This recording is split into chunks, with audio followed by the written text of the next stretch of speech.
The first thing you need to understand about Appalachia in 1903 is that people didn't just vanish. Not like they do in your true crime podcasts, where someone goes for a jog and never comes home. Back then, communities were tight, everybody knew everybody's business, and if you so much as sneezed row, NG, the whole holler would be talking about it by supper time. So when the Pritchard family disappeared on October 14th, leaving behind a still warm breakfast and their door swinging open in the wind, folks knew something had gone terribly, impossibly wrong. I'm telling you this story because it matters. Because what happened in those Kentucky hills over a century ago says something about human nature that we still haven't learned. We see something strange, something that whispers danger in a language older than words, and we follow it anyway. We always follow it. The Pritchards weren't city folk, plain at mountain life. Samuel Pritchard had been born in those hills, third generation, and his wife Margaret came from a family that had settled the next valley over before Kentucky was even a state. They had 4 children: Thomas, 16, Elizabeth, 14, little Samuel Jr., who every Prevry, one called Junior, age 9, and baby Mary, just 18 months old. Samuel Sr. worked timber. Margaret kept house and a vegetable garden that was the envy of Harlan County, and by all accounts, they were unremarkable in every way that mattered. October 13th, 1903 was a Tuesday. Samuel came home, from the lumber camp, same as always, around 6 in the evening. Margaret had made cornbread and beans. The children did their chores. Thomas fed the livestock. Elizabeth helped her mother with the washing. Junior brought in firewood. Normal. Completely, utterly normal. Here's where it gets strange. Their neighbor, a man named Josiah Beckwith, who lived about a quarter-mile down the mountain, reported hearing singing that night. Not normal singing, was specific about this in his testimony to the county sheriff. He said it sounded like a child's voice, high and sweet, singing a melody he'd never heard before. The strange part? It seemed to be coming from up the mountain, from the deep woods where nobody lived, where nobody had any business being after dark. Josiah mentioned it to his wife Clara, who told him he was hearing things. But he wasn't the only one. A traveling preacher passin'. Through on horseback later told authorities he'd heard it too, that ethereal singing drifting down from the dark tree line around 9 o'clock that night. He'd found it unsettling enough that he'd urged his horse to move faster, eager to put distance between himself and whatever was making that sough. And now, here's what you need to know about Appalachian people. Especially back then, they understood that the mountains held things that couldn't be explained. I'm not talking about superstition or ignorance. I'm talking about generational knowledge, the kind of wisdom that gets passed down because it keeps people alive. The old folks had rules. Don't answer if you hear your name called in the woods. Don't follow lights in the forest. Don't whistle after dark. And for God's sake, don't investigate strange singing coming from places where no one should be. The Pritchards knew these rules. Sam, Yule's own grandmother, had been adamant about them. But on the morning of October 14th, when Margaret Pritchard went to throw out the dishwater, she saw them. Footprints. Not just any footprints. According to the investigation that followed, these prints appeared in the dirt patch beside the Pritchard hard cabin, starting from nowhere, literally nowhere, as if whatever made them had dropped from the sky or materialized from the air itself. They were small, child-sized, barefoot, and they led directly into the woods, up toward the steeper elevations where the pines grew so thick that noon looked twilight. Margaret called Samuel. Samuel called the children. Here's where I need you to understand the magnetism of mystery, because this is the crucial point where everything went wrong, and it's the same mistake people make every single day.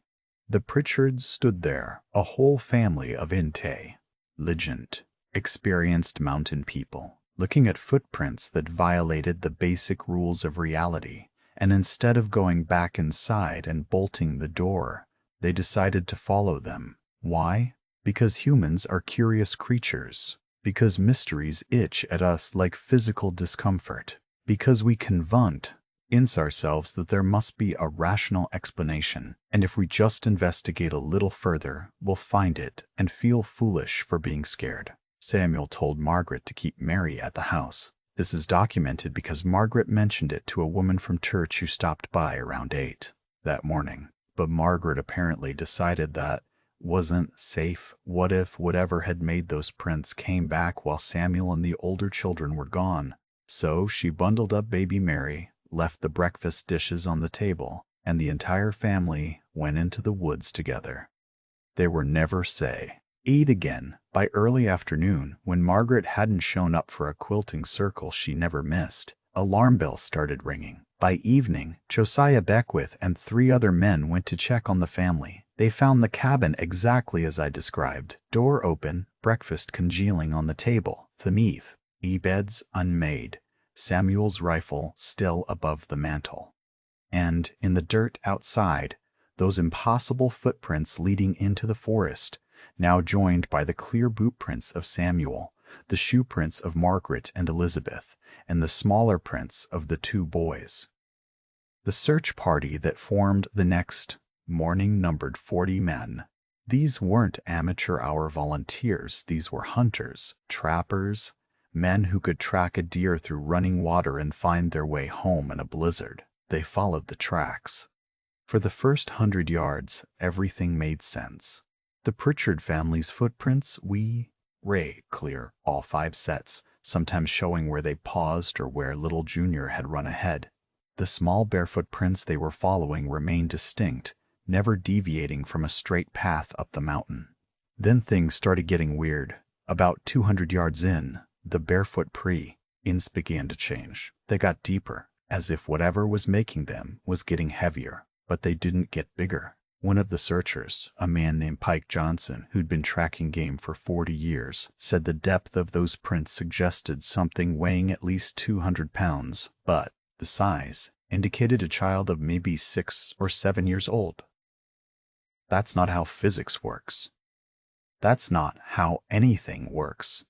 The Pritchard family's tracks showed they'd noticed this too. The prints clustered together at this point, suggesting they'd stopped, probably discussed what they were seeing. And then, and this is what haunts me about this whole story, they kept going. Samuel's boot prints resumed, followed by his family. They'd seen clear evidence that something was fundamentally wrong, and they'd continued anyway. I think about this a lot. I think about what that conversation must have been. Like, did Elizabeth express fear? Did Thomas, trying to be the man of the family in training, insist they push forward? Did Margaret beg Samuel to turn back? We'll never know. But they made a choice, and choices have consequences.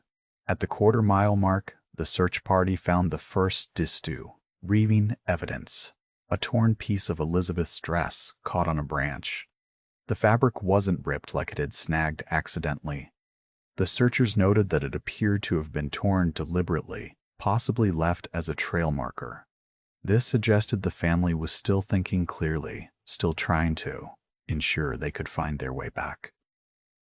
But here's the thing that made several of the search party members turn back.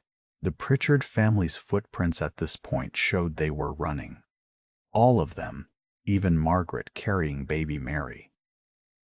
You could see it in the spacing, the depth of the toe impress, sans the kicked-up soil. They were running, following those impossible barefoot tracks deeper into the mountains, and they were running fast. What makes a whole family run towards something instead of away from it?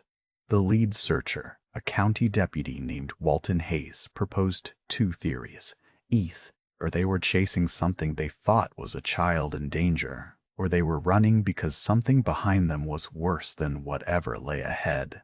Neither option was comforting. The tracks continued for another quarter mile, climbing steeper, into territory that even the most experienced hunters rarely bothered with. The trees here were old growth, thick enough that 3 men couldn't encircle them with linked arms. The canopy blocked out so much light that moss grew on all sides of the tree trunks, making normal navigation impossible. This was the deep forest, the old forest, the part of Appalachia that predated human settlement and had never quite accepted our presence. Then the footprints reached a clearing. I need you to picture this clearing because it's important. Roughly circular, about 30 feet across, completely devoid of vegetation, not overgrown and then trampled to. The soil itself was bare, packed hard like clay, and nothing grew there. Not a blade of grass, not a weed, nothing. The trees surrounding it were ancient oaks and pines, but they leaned away from the clearing, their branches reaching back as if recoiling from something. In the center of this clearing, the barefoot tracks simply stopped, not faded, not obscured, stopped, as if whatever had been making them had evaporated or been plucked into the air. And around the perimeter of the clearing, the Pritchard family's tracks circled, around and around and around. The searchers counted 17 complete circuits, 17 times. Samuel, Margaret, Thomas, Elizabeth, and little Junior had walked in a circle around that barren patch of ground. You could see where Junior's steps had started to drag, where Margaret had shifted baby Mary from one hip to the other, where Thomas had stumbled. Then, at what appeared to be the end of the 17th circuit, all 5 sets of tracks turned inward, walked to the center of the clearing, and stopped. Just stopped. No tracks led out. None. The search party expanded their perimeter, scouring every inch of the surrounding forest for half a mile in every direction. They found nothing. No footprints, no torn clothing, no signs of struggle. It was as if the Pritchard family had walked to the center of that clearing and ceased to exist. Now, I know what you're thinking, because it's what the authorities thought too. Murder.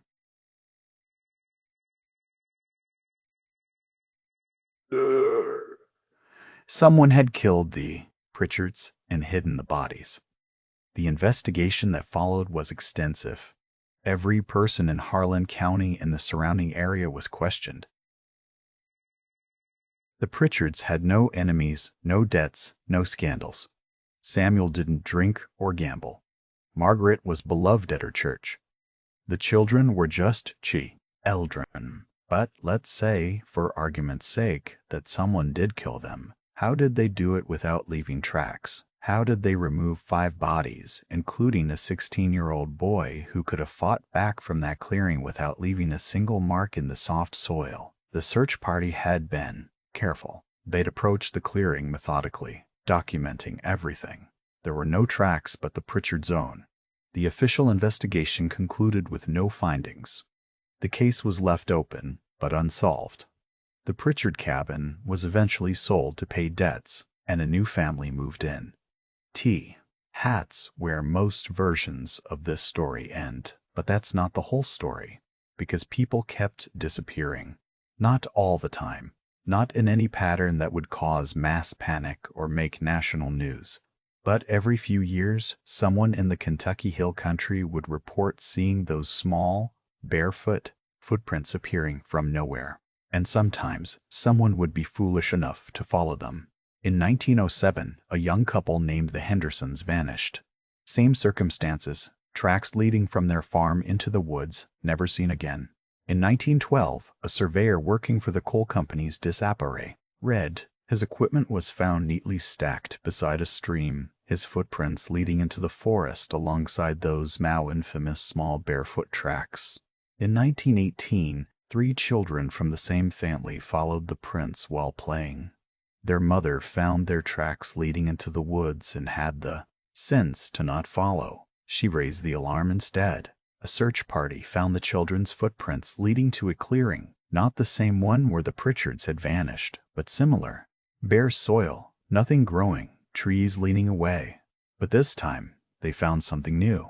The children's tracks led the clearing 9 times, then led back out, winding drunkenly through the forest for another 100 yards before stopping abruptly at the edge of a cliff.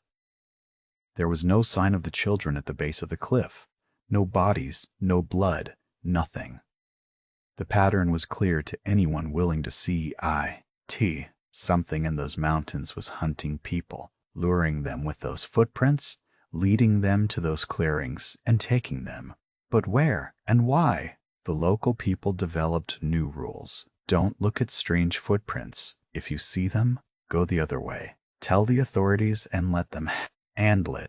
Most importantly, never, ever follow them into the woods. And for a while, it worked. The disappearances slowed. People were vigilant. But here's the thing about human nature that I really need you to understand. We forget. Generations pass. The old stories become folklore. And folklore becomes superstition. And superstition becomes something we tell ourselves we're too educated to believe. Jump forward to 1952. A folklorist from the University of Kentucky named Dr. Patricia Morehouse came to Harlan County to document regional myths and legends. She'd heard about the Pritchard disappearance and dismissed it as local color, a story that had grown in the telling. She was convinced there was a rational explanation. Probably a murder-suicide, maybe a family that had fled debts and started over elsewhere. Dr. Morehouse was 42 years old, had a Ph.D. from Columbia, and had published 3 books on Appalachian culture. She was nobody's fool. But she made the same mistake the Pritchards had. She thought knowledge was the same as wisdom, and that understanding was the same as safety. She went looking for the clearing. Local people refused to guide her. They told her toter. These stories warned her off, but she interpreted their reluctance as peasant superstition. She went alone, using old survey maps and testimony from the 1903 investigation that had been preserved in county records, and she found it. The same clearing, or one very much like it. Still barren after the 50 years, still surrounded by those recoiling trees. She took photographs, collected soil samples, documented everything with academic precision. In her notes later found in her abandoned camp, she wrote, "The clearing matches descriptions exactly. Soil composition is unusual, high alkalinity, pH of 9.2, which would certainly prevent plant growth. No supernatural explanation needed. Likely a natural mineral deposit. The folk stories are simply attempts to explain an unusual geological phenomenon." Dr. Morehouse's camp was found 3 days later by a group of local hunters. Her tent still standing, her equipment neatly organized, her notes left open on a camp table as if she'd just stepped away for a moment. Her footprints led from the camp toward the clearing. Beside them were the small barefoot prints. The search party, smaller this time, because people were learning to be afraid again, followed the tracks to the clearing. Dr. Morehouse's prints circled it 11 times, then led to the center and stopped. They found one of her cameras in the clearing center, lying in the dirt. The film was developed as part of the investigation. Most of the photographs showed EXA. To lie what you'd expect. Trees, the clearing, soil samples. But the last photograph on the roll showed something else. It was taken from ground level, the camera apparently dropped or placed on the dirt. The image was blurred, underexposed, but you could make out shapes, tall shapes, thin and elongate. Ed, standing at the clearing's edge. The photograph was too degraded to show detail, but there appeared to be 5 of them. Or perhaps they were trees.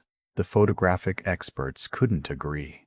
The image was too poor, the shapes too ambiguous, but everyone who looked at that photograph felt the same visceral unease, the same instinctive recoil. The university did their own investigation. They sent a proper scientific team with escorts, armed men who kept their weapons ready and their eyes on the tree line. They found the clearing, took samples, measured everything. Their conclusion matched Dr. Taft. Morehouse's initial assessment: unusual soil composition, nothing supernatural, tragic disappearance but likely explainable by natural causes. Perhaps an animal attack, body dragged away by scavengers. But here's what they didn't put in their official report. What I only know because. See, one of those team members, shortly before his death in 1989, gave an interview to a local newspaper. They'd heard singing, high and sweet, like a child's voice, coming from deeper in the forest. And as they'd worked in that clearing, taking their samples and measurements, they'd all felt watched. Every single one of them. The armed escorts had kept their rifles raised the entire time, spinning at every sound, convinced something was stalking them through the trees. They'd finished their work in record time and practically ran back to civilization. The disappearances continued, sporadic unpredictable. 1967, a park ranger. 1973, 2 hikers from Ohio. 1981, a local teenager who'd been dared by friends to spend the night in the woods. Each time the same footprints. Each time a clearing. Each time nothing left but questions. The pattern held a terrible consistency. The footprints always appeared near human habitation, always led deep into the forest, always terminated at a clearing where tracks circled and then vanished. But there was variation too. Sometimes the victims circled 5 times, sometimes 20, sometimes just once.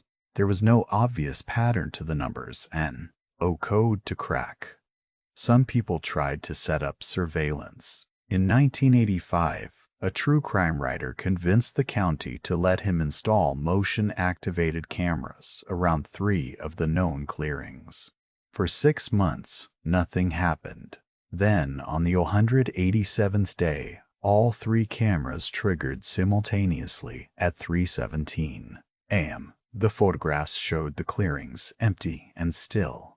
But in each image, there was something wrong with the trees. They appeared bent, twisted, as if being pulled toward the clearing's center by some invisible force. The effect was subtle enough that you might miss it on first glance, but once you saw it, you couldn't unsee it. The trees looked like they were in pain. The next morning, the cameras were found destroyed, smashed to pieces and scattered around the clearing's perimeter. The writer packed up his equipment and left Kentucky that same day. He never published his findings. These where we need to talk about theories, because over the decades, people have tried to explain what's happening in those hills. The explanations range from the mundane to the utterly bizarre, and none of them quite fit all the facts. Theory 1. Murder. Someone, or a succession of someones, has been killing people in these woods for over a century. They create the fake footprints to lure victims. They kill them in the clearings. They dispose of the bodies so well that no trace has ever been found. Problems with this theory. How do you fake footprints that start from nowhere? How do you confound people to walk in circles? How has nobody ever seen the killer or found any evidence? And why? What's the motive for century-spanning serial murders? Theory 2. Natural phenomena. The clearings are sites of unusual geological or magnetic activity that causes hallucinations, disorientation, possibly even death from toxic gas exposure or radiation. The footprints are either hallucinated or have a mundane explanation that victims misinterpret. The circling behavior is a result of confusion from exposure to whatever the natural phenomenon is. Problems? Soil tests have never shown dangerous toxins or unusual radiation. Magnetic anomalies have been detected, but not at levels that would cause the reported effects. This doesn't explain the footprints appearing from nowhere or the consistent pattern across different clearings miles apart. Theory 3. The folklore explanation. There's nothing in those mountains, something old, something that was there before humans and doesn't appreciate our presence. It lures people in using mimicry or mental compulsion. The clearings are thresholds, doorways to somewhere else. When you circle them, you're caught in a spiral, a trap that pulls in until you can't escape. Then you step into the center and you go somewhere, not here. Most people dismiss Theory 3 as superstition, but here's what I find interesting. Similar stories exist in cultures around the world. The Aboriginal Australians have tales of the Kurta Icha, spirit trackers whose footprints lead the unwary to their doom. Norse mythology speaks of the Huldafolk luring travelers into forests. Celtic folklore is full of fairy rings and threshold places where humans cross into other realms and never return. Are all these cultures just making up the same story independently? Or are they all describing, in their own cultural language, the same phenomenon? I don't have an answer. Nobody does. But I can tell you what the current thinking is among the small group of people who study this seriously, who've gone beyond dismissal and entered the realm of genuine investigation. They believe the clearings are real places of power, locations where the normal rules of reality wear thin. They believe something lives in those mountains, something that has learned to exploit human curiosity and our instinct to help those we perceive as vulnerable, like a boss in the woods. They believe the footprints are genuine, not faked, but they're not made by anything human. And they believe that when you walk to the center of those clearings, you cross a boundary that can't be uncrossed. Supporting this theory is the testimony of the only person who ever walked into a clearing and came back out, a woman named Sarah Jameson in 1996. Sarah was 53, an experienced backcountry hiker, when she encountered the footprints on a solo camping trip. She'd heard the stories. She'd lived in Kentucky her whole life, but she'd always dismissed them as folklore. When she saw the small barefoot tracks leading into the forest, her first thought was that a child was in genuine danger. She followed them. She followed them to a clearing, watched her own feet carry her in circles around it. She counted 8 while her mind screamed at her body to stop, to turn back, to run. But she couldn't. It was like being paralyzed, she said later. She could see and think and feel, but she couldn't control her movements. Her body walked in those circles like a puppet on strings. On the 8th circuit, she stepped inward, toward the clearing's center, and she saw them. This is where her testimony gets difficult to process, because human language isn't built to describe what she claims she saw. She said there were figures, tall and thin, but they weren't solid. They flickered, she said, like bad television reception, like they were struggling to exist in dimensions. She said they were beautiful and horrible at the same time, that looking at them made her eyes hurt and her mind recoil, and she said they were full of people. That's the phrase she used, full of people. Like the figures were translucent containers, and inside them she could see Fa's bodies, hands pressing against some invisible membrane. She saw the Pritchard family. She recognized them from old photographs. Samuel, with his distinctive beard, Margaret with her long dark hair, the children with their terrified faces. They were inside the figures, trapped, still alive after 93 years, screaming without sound. Sarah said she saw dozens of people inside those figures, maybe hundreds, all that disappeared, all the ones who'd followed the footprints to the clearings and never returned.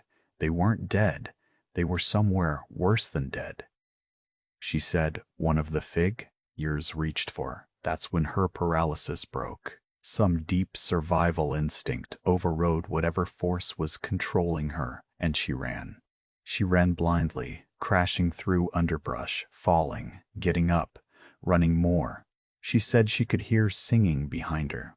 That child's voice, but it wasn't sweet anymore. It was angry. She made it out, barely. She emerged from the forest bleeding from dozens of cuts, one ankle sprained, her mind fractured in ways that never fully healed. The authorities found her story difficult to credit. They investigated her claims, found the clearing she described, but saw no figures, no trapped people. Just bare soil and those leaning trees. Sarah was evaluated by psychiatrists. They diagnosed her with acute stress reaction, possibly triggered by getting lost in the woods and panicking. The hallucinations, they said, were her mind's way of processing trauma. She'd gotten disoriented, wandered in circles, a well-documented phenomenon in lost hikers, and her brain had created a narrative to explain her fear. Maybe they're right. Maybe Sarah hallucinated the whole thing. But she never went hiking again, and she moved to Florida, as far from the Kentucky mountains as she could get, while staying in the eastern United States. She gave one interview in 2003 on the 100th anniversary of the Pritchard disappearance. The interviewer asked her if she still believed what she'd seen was real. "I know what I saw," Sarah said. "And I know those people aren't dead. Death would be mercy. They're somewhere else, somewhere adjacent to our world, and they're aware of every second that passes." Samuel Pritchard knows his children have been trapped for 100 years. That family is still together, still conscious, still suffering, and there's nothing anyone can do to help them. She died in 2018 at age 75. Natural causes. But people who knew her said she never stopped having nightmares. So where does that leave us? What are we supposed to do with a story like this? The disappearances haven't stopped. As recently as 2019, a Legion student vanished in the Daniel Boone National Forest. His car was found at a trailhead, his backpack and supplies untouched. A search team found his footprints leading into the forest alongside those now familiar barefoot tracks. They followed them to a clearing. You know how this ends. Official investigation concluded he'd gotten lost and died of exposure, body not recovered due to the rough terrain. The case is closed. But the rangers in that forest know better. They have informal rules now, unwritten policies. If you see barefoot tracks that don't make sense, you report them to you don't follow them. If a hiker goes missing and you find those tracks, you mark the location, but you don't enter any clearings. And you absolutely, under no circumstances, walk in circles. These rules have saved lives. Probably. Here's what I think, and I want to be clear that this is just my personal analysis, my attempt to make sense of something that might be fundamentally senseless. I think there are places in this world that don't follow our rules. Places where the boundary between what we call reality and what we call something else is thinner, more permeable. These places have always existed. Ancient peoples recognized them, built stone circles around them, declared them sacred or cursed, and stayed away. But we're modern people. We don't believe in sacred or cursed. We think everything can be explained, quantified, controlled. So when we encounter these places, we don't have the framework to recognize the danger. We think scientific investigation will reveal mundane explanations. We think curiosity is a virtue with no downsides. The Pritchards weren't stupid. They were experienced mountain people who knew those hills better than most of us will ever know any place. But they saw something that triggered their curiosity and their compassion footprints that suggested a lost child, and they followed their better nature right into something that doesn't care about human virtues. That's the horror of this story for me. It's not just that people disappeared. It's that they disappeared because they were good, because they wanted to help, because they were curious and brave, and those are qualities we celebrate.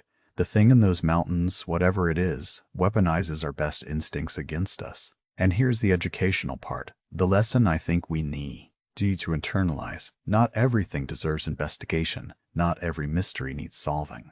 Some doors are meant to stay closed. Some paths are meant to be followed. And wisdom sometimes means accepting that you don't understand something and being okay with that. The Pritchards would have lived if they'd looked at those impossible footprints, recognized that they violated the basic rules of reality, and gone back inside their cabin. Their children would have grown up, had children of their own, lived full lives, but they followed the footprints instead. Every person who's disappeared since made the same choice. They saw something strange and decided to investigate rather than retreat. I'm not saying we should become incurious, that we should stop exploring or learning, but I am saying that there's a difference between curiosity and recklessness, between courage and foolishness. When something tells you it's dangerous, and those footprints appearing from nowhere are definitely saying this is dangerous, maybe listen. The Pritchard family followed footprints into the hills in 1903, and Appalachia never got them back. They're still there. If Sarah Jameson's testimony is to be believed, still conscious, still aware, still trapped in whatever exists in the center of those clearings. Samuel Pritchard has been waiting for 123 years. His children, who would have been old and gray and long dead by now, are still children, still terrified, still calling for help that we'll never see. That's the real horror. Not death, which is at least an ending, but endless existence in a place that isn't quite a place, trapped by a force that isn't quite a thing, suffering in a way that isn't quite living. The footprints still appear. The clearings still wait. And people, despite every warning, despite every vanishing, still follow. Because we're curious creatures, we humans. Because we want to help, we want to understand, we want to solve the mystery. And because we always think it won't happen to us, until it does. If you ever find yourself in the Appalachian mountains, and you see small barefoot footprints appearing from nowhere, leading into the deep woods, turn around. Go the other way. Don't try to find a rational explanation. Don't think about lost children or mysteries that need solving. Just leave. The mountains will still be there tomorrow, ancient and patient and full of things that have learned to hunt us using our own virtues as bait. The clearings will still be waiting. Those thin places where reality bends and breaks. And the Pritchards will still be there too, trapped in their eternal moment. A whole family who just wanted to help what they thought was a lost child and paid a price that none of us can truly comprehend. That's the story. That's what happened when they followed footprints into the hills. And Appalachia, true to form, never gave them back. Some debts are never paid. Some mysteries are never solved. And some stories do. Not knave. Endings, they just keep happening over and over to every new person who thinks they're too smart or too brave to fall for the same trap. The footprints are still being found. The clearings are still waiting. And somewhere in those Kentucky hills, in a place that isn't quite here but isn't quite somewhere else, the Pritchard family is still walking in circles, still hoping for rescue that will never come. Remember that next time you're tempted to follow something strange into the woods. Remember that curiosity doesn't always kill the cat. Sometimes it does something much worse.